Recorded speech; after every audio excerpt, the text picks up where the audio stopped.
I'm so proud. I'm so happy to see everybody here.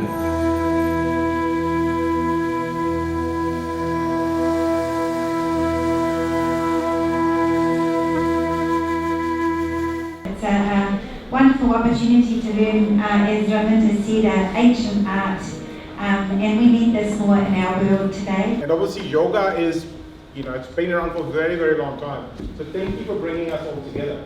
Thousands and thousands of years ago, this art and science developed in India.